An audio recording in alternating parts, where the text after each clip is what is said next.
para tener experiencia. ¿Por qué no escuchamos y vemos a nuestro orador de hoy para aprender de su vasta experiencia? Recibamos con un fuerte aplauso al ingeniero Rafael Corominas Pepín. Muy buenas noches. Lo primero que yo quiero decir es que Pedro me engañó, porque él me dijo que era un conversatorio y yo entendía que era yo en una silla y un grupito haciéndome preguntas y en un coloquio, pero yo veo que esto es como en serio. Entonces eso como que medio me asusta, pero yo voy a tratar de que lo que voy a narrar aquí tenga un poco de valor histórico, científico, y un poco de las vivencias que me han acompañado durante mi vida completa. Yo no sé por qué, pero yo nací en el año 1928 y vivía en la capital, y a los 2 años vino el ciclón de San Zenón. Arrasó la ciudad y mi mamá tuvo que venir a Santiago a refugiarse. Mi primera visión de ingeniería fue que yo me veo en una canasta que era tirada por unos cables cruzando un río muy grande con mucha agua, en donde venía mi mamá, mi hermanito más pequeño y yo, y después descubrí que era el río Yuna, que estaba desbordado y habían montado una canasta con unos cables para pasar de aquel lado a este y prácticamente salvar a la gente que venía a refugiarse en Santiago.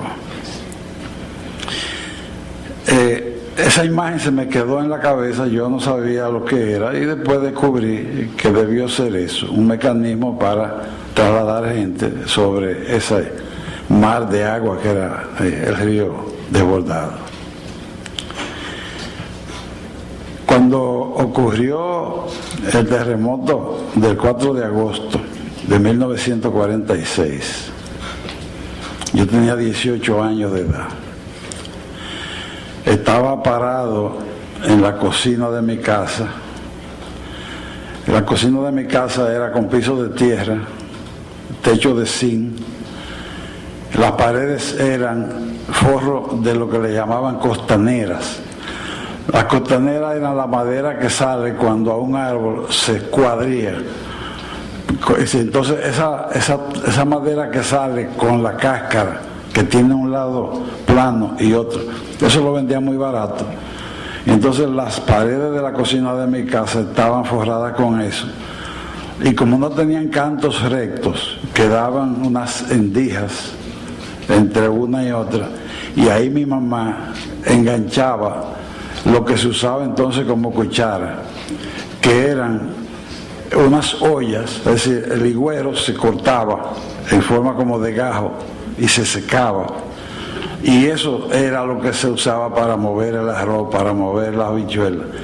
Y yo recuerdo que mi mamá estaba frente al fogón, yo estaba detrás de ella, llegaba de un juego de voleibol donde yo había participado, y recuerdo que alguien en la cancha donde estábamos jugando voleibol dijo: si ustedes siguen quillando tan duro va a temblar la tierra. Y resulta que estando yo parado ahí, como dicen, esperando que el arroz tuviera, comencé yo a oír ese ruido tremendo que parecía que venía una bola muy grande rodando debajo de la tierra, un bum, bum, bum, y comenzó a moverse la cocinita. Mi mamá se puso de rodillas y decía: aplaca, Señor, tu ira, tu justicia y tu rigor. Y lo repetía y lo repetía. Yo, con la agilidad que uno tiene a los 18 años, salté al patio donde había una mata de limoncillo y me abracé de la mata. Y desde ahí yo veía la pared de mi casa, que era de ladrillo, que parecía que iba a tocar el suelo. Parece que con el balance del movimiento yo la veía recostarse más de la cuenta. No se cayó la pared, pero por la portada yo veía la calle y la calle se veía el pavimento haciendo como si fuera una onda que pasaba, y había un sonido de algo que se desprendía, un plac, plac, plac, plac, plac. De manera que la impresión que yo tuve en esa época, donde pasada la tarde y la noche todo el mundo se fue a arrodillar en el Parque Colón a rezarle a Dios, porque el concepto de terremoto que había, que era un castigo de Dios. Y esa idea se quedó en mi cabeza durante muchísimos años, porque para 1946 el mundo entero no estaba manejando el concepto de terremoto como un problema de ingeniería. Fíjense que hubo que esperar 10 años, hasta 1956, para que se celebrara la primera reunión mundial de ingeniería sísmica en San Francisco de California, que lo celebraron para conmemorar los 50 años del terremoto de San Francisco de 1906, que había destruido totalmente esa ciudad, y la conflagración que hubo, el incendio que hubo en la ciudad, fue lo que marcó la historia de los Estados Unidos en materia sísmica. ¿Por qué esperaron 50 años para celebrar eso? Porque dentro de ese lapso, en ese medio siglo, habían habido 2 guerras mundiales. La guerra de 1914 y la guerra de 1939, en donde los sismólogos pertenecían a países que eran enemigos, los japoneses estaban peleando contra los Estados Unidos, los alemanes estaban peleando contra Inglaterra, y ahí era donde había la gente que podía discutir ese problema. Es decir, que hubo que esperar hasta 1956 para poderse reunir, y ahí quedó formada la Organización Mundial de Ingeniería Sísmica, que tiene su sede en Japón, que la presiden los japoneses y que emite un boletín cada cierto tiempo, del cual Sodosísmica recibe un ejemplar regularmente. Y publicaron un libro donde estaban todos los códigos del mundo, y el código dominicano está incluido en esa publicación. De manera que ese evento que yo sentí en Santiago no tenía relevancia desde el punto de vista de ingeniería. Por eso, los 5 años que siguieron, que fueron los 5 años de mis estudios en la universidad, que no era autónoma, nunca ningún profesor mencionó la palabra terremoto como un problema de ingeniería. De manera que yo me gradué, y lo menos que yo pensaba era que los terremotos se podían tratar con matemáticas o con problemas de cálculos estructurales. Cuando yo terminé, tal como dijo Pedro, era una cosa, yo tenía que estudiar mucho, no porque me gustaba saber mucho, sino porque era muy pobre y costaba 30 pesos la inscripción en la universidad, y todo el que sacaba de muy bueno para arriba se lo exoneraban. Entonces yo me gané todas mis inscripciones, y por eso cuando terminé recibí ese telegrama del presidente, que era Trujillo en esa época, en donde me decía que me felicitaba por mis notas. Y más tarde recibí en mi casa de la 16 de agosto un diputado, en donde el presidente me mandaba a decir que si yo quería formar parte del gobierno. Por supuesto yo no tenía trabajo, en ese año todavía las cosas no se habían agudizado para yo tener conciencia de cuán políticamente malo era el gobierno, y acepté. Me nombraron entonces ingeniero ayudante de la Dirección General de Acueducto en Santo Domingo. El director de la Dirección General de Acueducto era un inglés, era arquitecto, apellido Roger, que formó una familia aquí. Era un hombre muy organizado y sumamente exigente. Ahí aprendí la primera cosa que fuera de las aulas, y es que en alguna ocasión la tubería principal matriz de Santo Domingo, del acueducto de Santo Domingo, se rompió en algún sitio. Entonces yo vi cómo Mr. Roger reunió a todos los ingenieros que trabajábamos en la dirección y nos dijo: sincronicen todos los relojes conmigo. Y después que lo sincronizamos, entonces él comenzó a decir: usted se va a la válvula del kilómetro tanto, usted se va a la del kilómetro tanto, usted a la del kilómetro tanto. Nos distribuyó. Y entonces hizo un calendario y dijo: a tal hora usted le da una vuelta a esa válvula, a tal hora usted tanta vuelta a esto.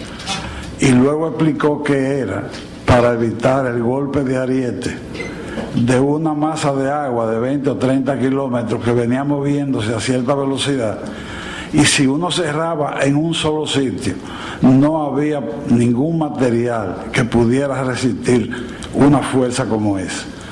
Yo no sé si ya ustedes, en lo que han estudiado acueducto y le habrán explicado este fenómeno que yo aprendí con este señor. El superintendente de acueducto era norteamericano, apellido Stafford, William Stafford. Era todo lo contrario del director. Este había sido un militar que vino con la ocupación americana del 16 al 24 y se quedó aquí. Él era como mecánico y experto en tubería y motores, y entonces el gobierno lo empleó como superintendente de acueducto. Lo que me pusieron a hacer a mí en el acueducto fue andar con Mr. William, que así era que le decíamos, para ver dónde estaban las líneas, las válvulas y las tomas de agua de los acueductos de la línea fronteriza, que él era el que los había diseñado y construido, y que no había planos y nadie sabía nada.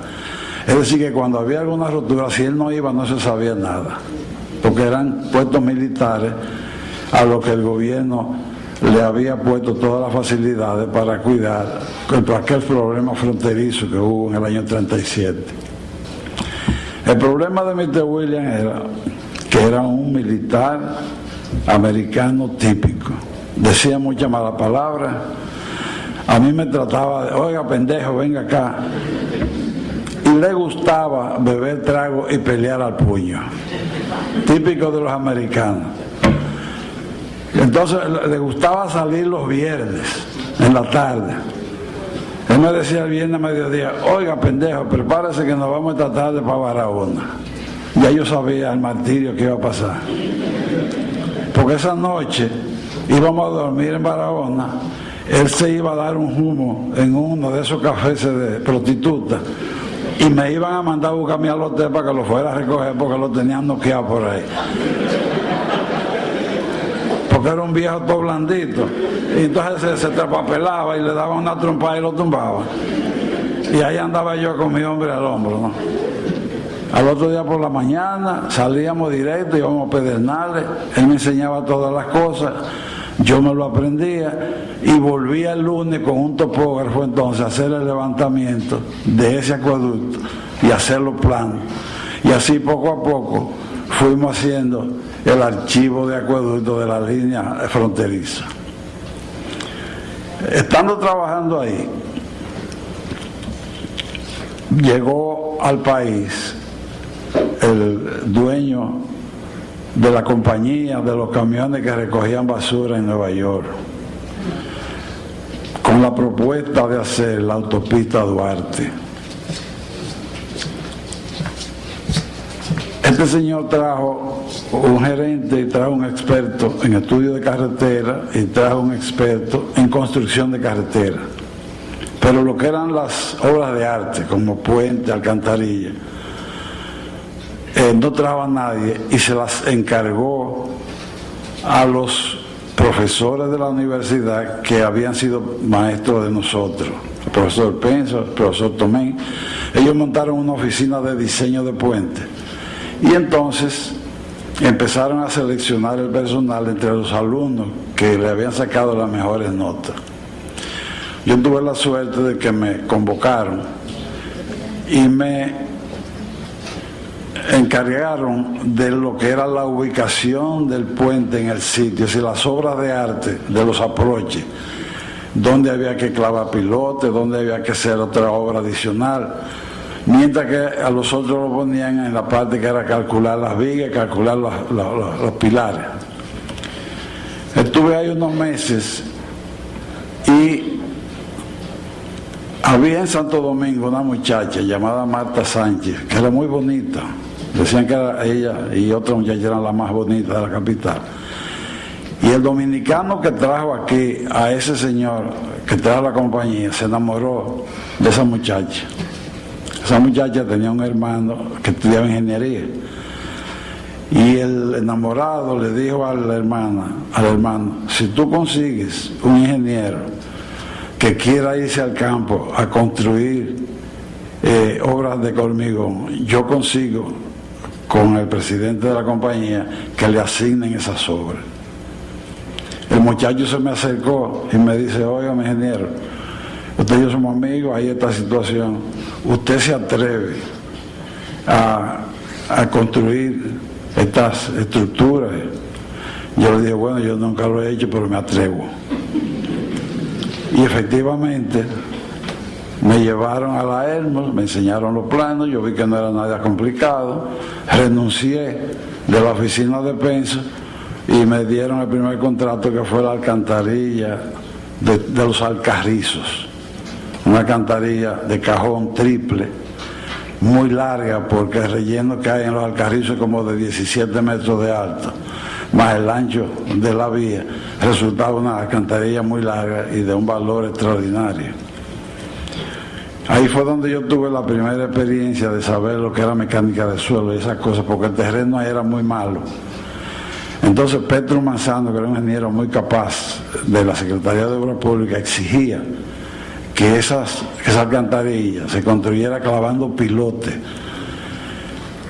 La gente de la Hermos trajo de California a un experto en suelos y en construcciones de carretera, y él, después que hizo todos sus estudios, dijo, denme el contratista a mí y déjenme trabajar con él, que nosotros vamos a entrar en una solución, que no hay que clavar de esos pilotes.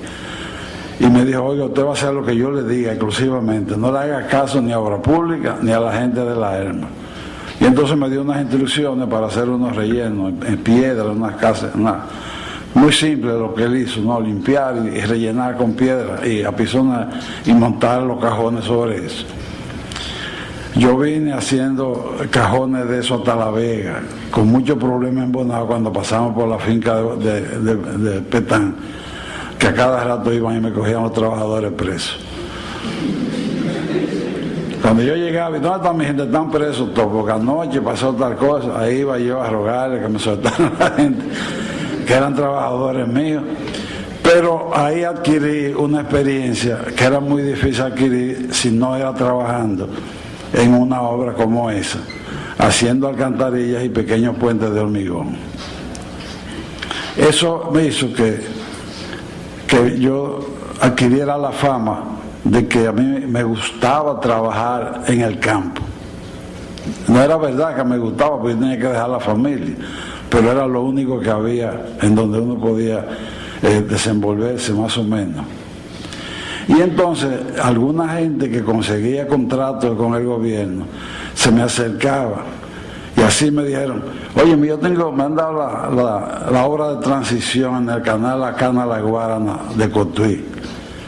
Una obra de transición es una estructura que por un lado tiene una sección rectangular, que es la que da al puente canal, y del otro extremo tiene una sección trapezoidal, que es la del canal. Entonces es un poco complicada estructuralmente, y como eso está en los aproches de un puente, eso hay que montarlo siempre sobre pilotes. Entonces me dijo que si yo me atrevía con la experiencia que tenía hacer eso, yo le dije, bueno, sí, y así me fui entonces a Cotuí. Estando en Cotuí, el arquitecto Ruiz Castillo, que era el ingeniero de la presidencia, un día se apareció. Él había sido profesor mío en la universidad y me dice, bueno, ingeniero, usted tiene un problema con el presidente Trujillo. Digo, ajá, he hecho mal.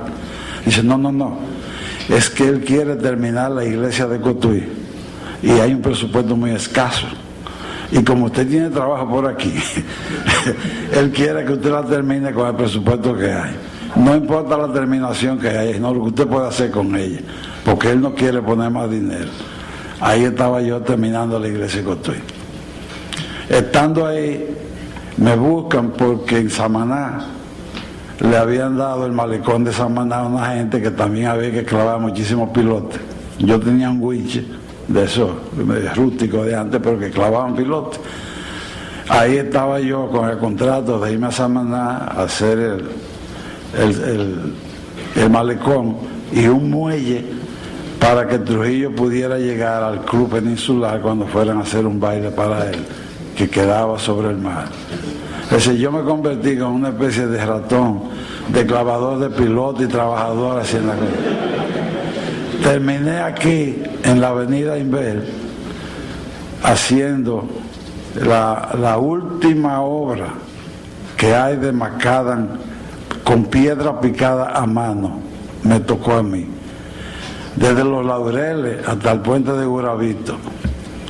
Esa avenida, el pavimento es trayendo piedras calizas de las lomas de Jacagua y poniendo unos morenos móviles con martillo a picar. Ustedes no conocen ese término, ¿no? Ya por lo menos están aprendiendo algo.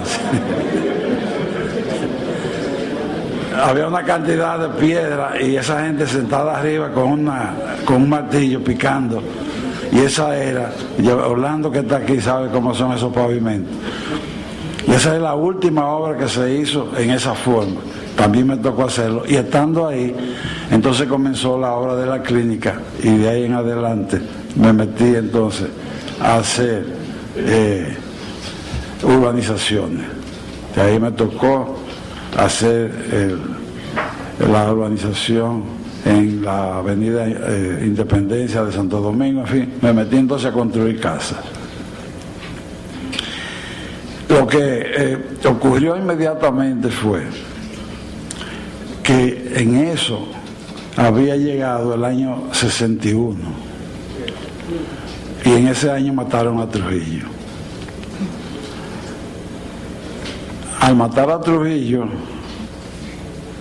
llegó Juan Bosch en poco tiempo. La gente que no éramos políticos trujillistas, inmediatamente nos afiliamos al credo de Juan Bosch. Estuvimos al lado de él, al extremo de que cuando él hacía simulacros de escondite, elegían una casa que tuviera una marquesina en un lado con una puerta donde él pudiera desmontarse del carro y entrar sin que ni siquiera el servicio lo viera, y era preferible que tuviera 2 pisos para él dormir arriba, y mi casa era así. Entonces el comité me habló y yo dije que con mucho gusto. Él practicó en mi casa un par de veces, pero yo quedé ligado a él de tal modo que cuando en septiembre a él lo tumbaron, el secretario de Obras, a mí me habían nombrado viceministro de Obras Públicas, pero yo nunca tomé posesión, porque yo tenía una litis con unos obreros que querían que yo liquidara unas cosas, en fin, de esos litis que se arman, ¿no? Y yo le dije, yo no puedo ir a un cargo público en una situación tan precaria como era la política de él, teniendo una litis judicial, porque nos vamos a desacreditar. Déjame salir de esto y después yo voy a... Pero en eso lo tumbaron. Y comenzaron, el que era secretario de Obras Públicas, que era amigo mío, tuvo que salir huyendo para Puerto Rico. La gente cercana a mí empezaron a coger la presa. Y yo le dije a mi esposa, mira, a mí me van a venir a buscar preso o me van a deportar. Yo tengo aquí una invitación que me hacen desde España, del Instituto Eduardo Torroja, para hacer un curso de estudios mayores de la construcción, que es para profesionales graduados, no para muchachos. Yo me voy a ir, estos son 9 meses, yo te dejo el dinero para que tú te desenvuelvas. Y salgo huyendo de esta posibilidad. Ella aceptó y me fui. Éramos 25 profesionales, no había estudiantes. Y ahí había profesores universitarios de la Universidad de Caracas, decanos de la Universidad de Colombia. Y particularmente hago esta historia porque estaba allí el ingeniero Luis Crisóstomo, decano de Ingeniería de la Universidad Católica de Chile. Después de la clase, a mediodía, algunos se ponían a jugar ping-pong, otros se ponían a jugar dominó, cosas, se ponían a jugar cartas. Pero Crisóstomo y yo nos poníamos a conversar. Y un día, él me dice, pero ingeniero Coromina, a mí sí me extraña que usted no me hable de terremoto.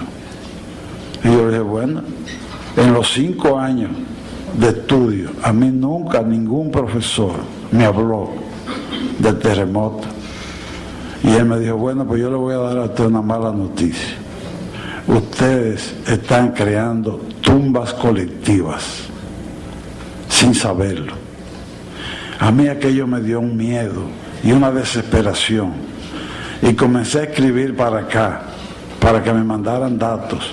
Bueno, me dijo lo siguiente: si usted quiere, váyase a la biblioteca, busque el manual de Abet, el 3er tomo, y busque la sección de sismología y lea eso. Y seguimos hablando después que usted lo lea. Y efectivamente, cuando yo fui a la biblioteca y busqué eso, y vi lo que son las correas sísmicas, lo que es el gancho de las Antillas, lo que son los efectos de los terremotos sobre las construcciones, yo sudaba, cuando leía, yo sudaba pensando en todo el riesgo que estábamos corriendo en la República Dominicana, sin saberlo y sin que pudiéramos culpar a nadie. Por eso, todos esos materiales que me mandaron, yo los reuní en un trabajo final que había que hacer y se llamaba un intento de investigación en cuestiones sísmicas para la República Dominicana. Cuando yo regresé en 1964, en esa época ocurrió el terremoto de Agadir en Marruecos, y fue espectacular porque las construcciones de Agadir habían sido levantadas de acuerdo con las últimas técnicas francesas: pretensado, prefabricación de grandes paneles, y resultó que hubo un hotel que se llamaba el Hotel Saada, que quedó como un sándwich, las 4 losas una encima de la otra. El letrero quedó parado encima del techo y se murieron ahí 300 turistas franceses. Hubo un ingeniero apellido Despeyroux que narró lo que pasó en una revista Trabó, y yo le pagué al técnico del instituto para que me sacara la diapositiva para traerla. Y cuando llegué, fui donde el presidente del Colegio de Ingenieros, que era Mario Invero, un agrimensor, y le dije, óyeme, yo quisiera presentarle esto a mi compañero porque yo vengo anonadado del peligro en que nosotros estamos, y tengo una documentación. También tenía la norma mexicana que me la había regalado al que nosotros decíamos el chamaco, que era un ingeniero de Guadalajara, era un profesor de la universidad. Yo quisiera presentarle esto, a ver qué hacemos, porque no podemos seguir así. Entonces él me dijo, mira, Corominas, el ambiente que hay en la República Dominicana en este momento no es para dar charla, ni para hablar de terremotos. Aquí de lo que se habla es de pelear. Así es que vamos a esperar eso. Y después hablamos de hablar de ciencia y cosas de eso, porque aquí no estamos en eso. Era el año 64. Y efectivamente, ustedes saben lo que pasó en abril de 65. Esa tensión estalló y ustedes conocen esa historia porque es conocida de todo el mundo. Pero cuando eso ocurrió, cuando eso pasó, que vino un poco de calma, yo pude presentar esas diapositivas a los miembros del CODIA en la capital. Y recuerdo que el ingeniero Manzano, que era un ingeniero brillante, que ha sido, la historia de ese muchacho es extraordinaria, estaba Reginald García, sentado así en primera fila. Y él me decía, bate a mí. Y cuando yo terminé de presentar mi charla, él se paró y me agarró por un brazo y me dijo una frase un poco vulgar. Me dijo, bate, nos jodimos. Porque el impacto de toda esa gente fue tan grande que por eso, cuando en el año 67 ocurre el terremoto de Caracas y Venezuela responde a ese terremoto creando una carrera de ingeniería sísmica, una maestría en ingeniería sísmica en la Universidad Central, inmediatamente Reginald García deja a su mujer con 2 niñas pequeñas, deja su empleo en obras públicas, deja su oficina de diseño, deja la chiripa que tenía y se va 2 años a estudiar esa maestría. Detrás de Reginald se fue Héctor O'Reilly, se fue Leonardo Reyes Madera, se fueron un grupo y vinieron a los 2 años con esos conocimientos.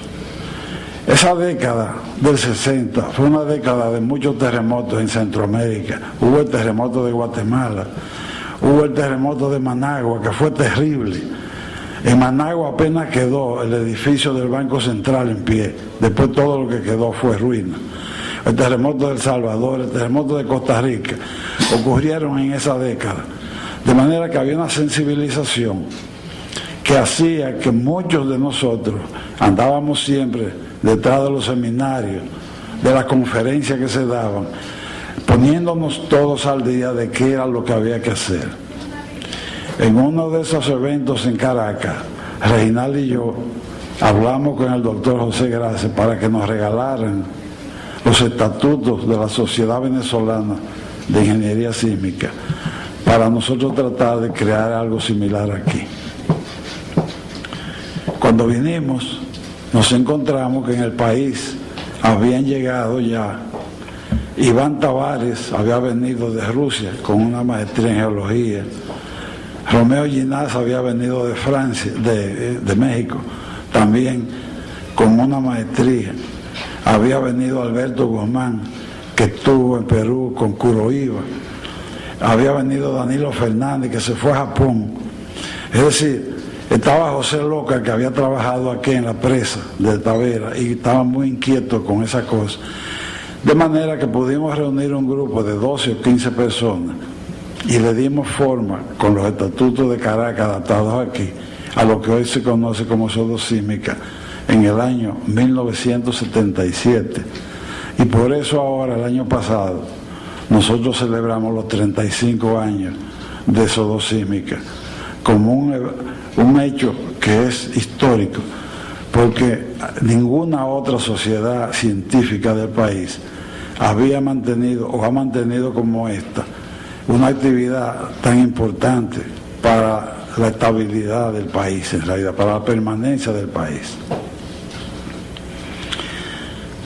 Estando en esa actividad, a mí se me acercó el ingeniero Ramón Flores y me invitó a que yo formara parte del grupo que daba origen a la nueva universidad que se iba a llamar INTEC. Ahí estaba el padre Alemán, estaba el hermano Alfredo, estaba el doctor de Filló, estaba una serie de gente que yo conocía y acepté. Formamos lo que se llamó el Consejo de Regencia y me eligieron a mí presidente del Consejo de Regencia.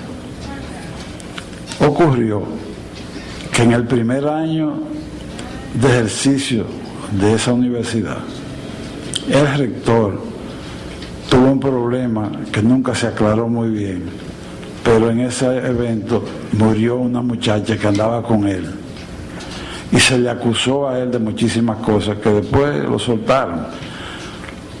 Pero ese domingo en la noche, yo estando en mi casa, se me aparece el padre Alemán y el hermano Alfredo, junto con un sociólogo que se llama, yo lo conocía por Coquito, nada más. Y me dicen, ingeniero, usted tiene que tomar la rectoría de INTEC. Digo yo, ¿y por qué? Porque acaba de pasar esto y esto y esto y esto, y el rector está preso. Y según los estatutos de INTEC, el presidente de la Junta de Regentes tiene que ser el que tome la rectoría. Bueno, al otro día me presenté a la universidad y en el escritorio del rector había un coronel de la policía sentado con una ametralladora arriba del escritorio. Y me dice, ¿quién es usted? Digo, yo soy el rector de la universidad. ¿Y qué quiere usted? Digo, yo quiero que usted se quite de ahí porque ahí yo tengo que sentar.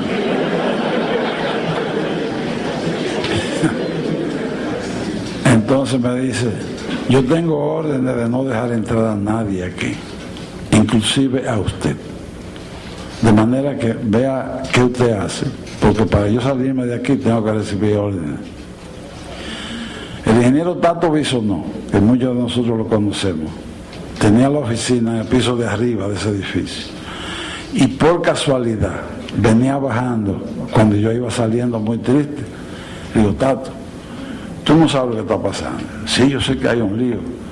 Digo, pero no es que yo tengo un guardia sentado con una ametralladora. Y me dice que no. Yo no, yo voy a hablar con Balaguer ahora mismo, eso se resuelve. No salga de aquí, quítate aquí, que yo voy por la presidencia.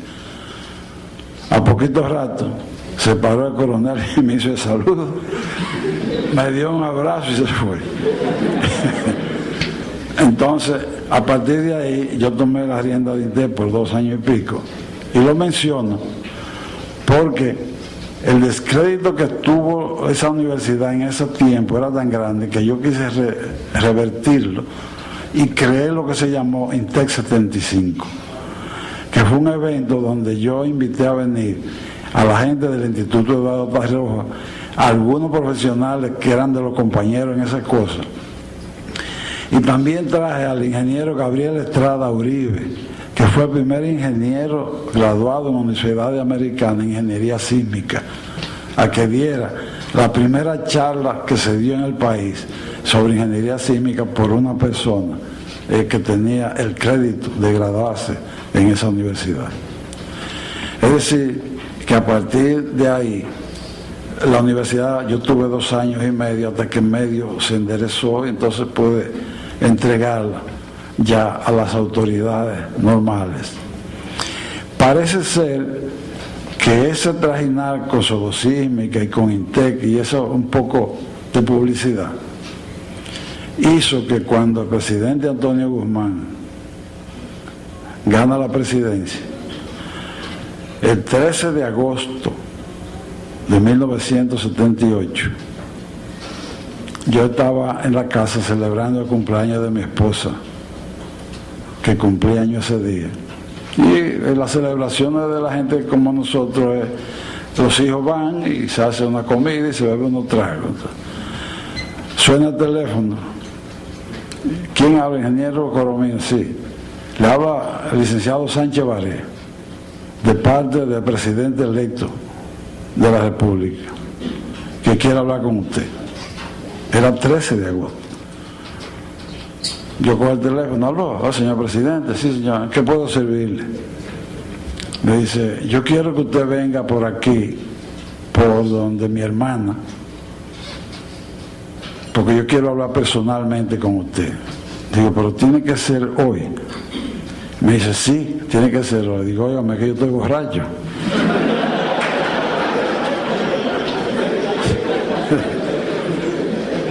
Yo estoy celebrando el cumpleaños de mi mujer y me bebí unos tragos. Entonces usted lo que va a hablar con un borracho. Me dice, no, pero así estoy yo también.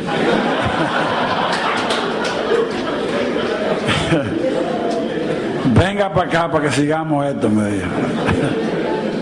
Me dio la dirección, yo cogí para su casa y me esperó con 2 copas. Desde que yo llegué me dijo, tome ahí, y nos sentamos en un sofá, los dos. Chocamos copas. Entonces digo, dígame en qué puedo servirle.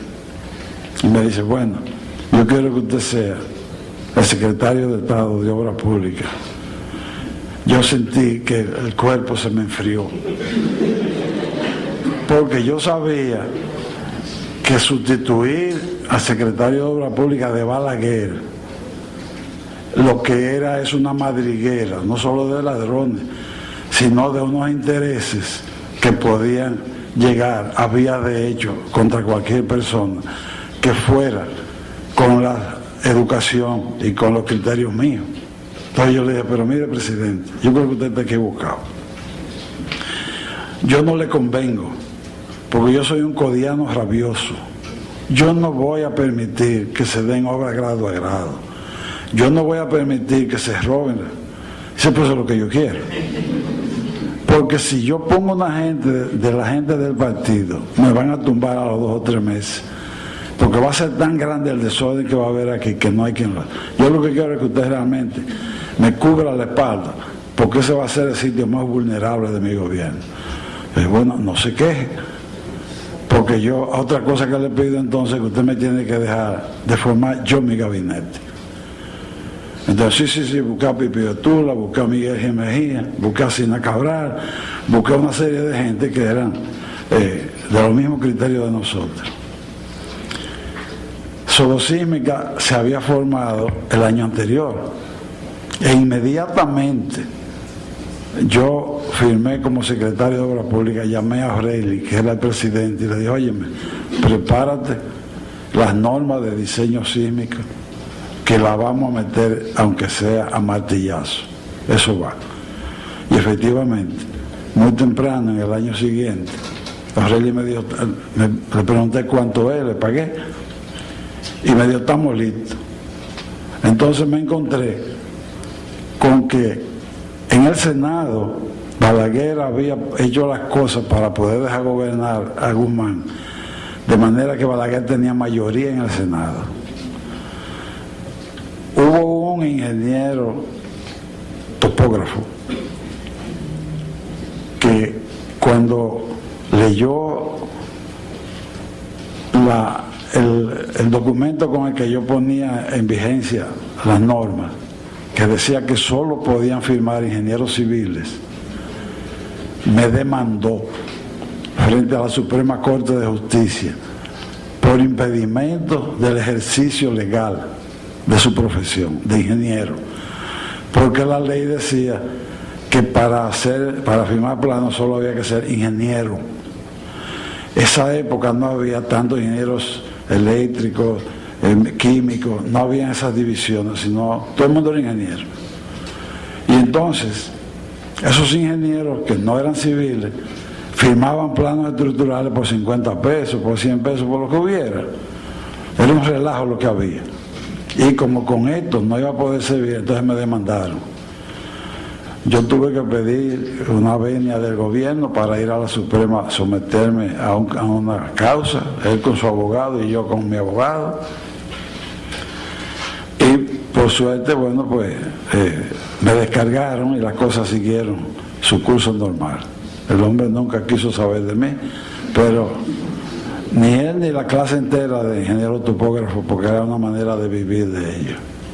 Es decir, que ese paso por la Secretaría de Obras Públicas permitió que pudiéramos poner en vigencia lo que hoy conocemos como las normas sísmicas. Esas normas estuvieron vigentes durante muchos años hasta que ocurrió el sismo de México del año 85. El sismo de México del año 85 demostró que todos los códigos estaban equivocados, que ningún código preveía la cantidad de efectos que era posible que un sismo produjera sobre las edificaciones, y todo el mundo se abocó a revisar los códigos. Aquí no fue así. Aquí ese código siguió rodando tal como estaba. Había una teoría de Héctor O'Reilly que decía que el código nuestro preveía más cosas que el de México, que podíamos dejarlo así. Y hubo problemas entre la Secretaría de Obras Públicas, INTEC y Sodosísmica, hasta que por fin el Banco Mundial para el año 2010 aportó una suma de dinero, hizo un concurso y se lo ganó INTEC junto con una universidad de una de las islitas inglesas del Caribe. Cuando se ganaron era para hacer todas las normas, es decir, las de viento y las de sismo. Entonces la universidad de la islita se quedó con la norma de viento, tenían experiencia, y le dejaron a INTEC las normas sísmicas. INTEC entonces contrató con Sodosísmica la redacción de las nuevas normas. Esas normas nuevas fueron entregadas en el 2011. Hay problemas todavía vigentes, porque en eso llegó Eric Hernández, un muchacho muy calificado, estudió en Estados Unidos, y traía unas ideas un poco que chocaban con las ideas de los muchachos de aquí, con O'Reilly y con Reginald. Y todavía las normas que están ahí, que estamos usando, por lo que yo oigo las discusiones en el seno de Sodosísmica, tienen acápites que va a haber que ajustar. Dicen algunos que son difíciles de interpretar, otros dicen que son pasibles de interpretaciones duales, que no son muy claras. Entonces la idea, en la última reunión que tuvimos, que fue el lunes pasado, hay la idea de formar un comité permanente de revisión para ir revisando y publicando y llamando a reuniones hasta que se pueda llegar realmente a unas normas ya de aceptación universal, de aplicación fácil, para entonces comenzar a hacer lo que hicimos aquella vez, fue comenzar a dar charlas aquí en la Universidad Católica. Se hizo la primera mesa redonda para explicar las normas, cómo era la cosa, de manera que el país pueda realmente enrumbarse hacia el futuro con una norma ya definitiva. Yo he querido traer un poco esta historia de las normas, porque están, como ustedes ven, muy vinculados a mi persona. Y creo que con eso pienso que dejo satisfecha lo que me dijeron al principio, que lo que querían era un conversatorio con los estudiantes.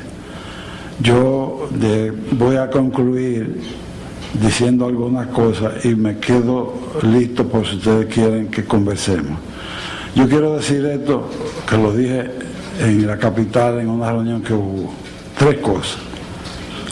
Una, evitemos que nos pase lo de Haití, que nunca ocurra lo de Haití. 2, que construyamos como se construye en Chile, imitemos a los chilenos. Y 3, comportémonos como los japoneses. Yo creo que si hacemos esas 3 cosas, el país puede salir airoso del problema en que ha estado durante tanto tiempo y lo que le queda de edificios que hay, que no se le ha tocado y que hay que ponerle la mano. Hasta ahí.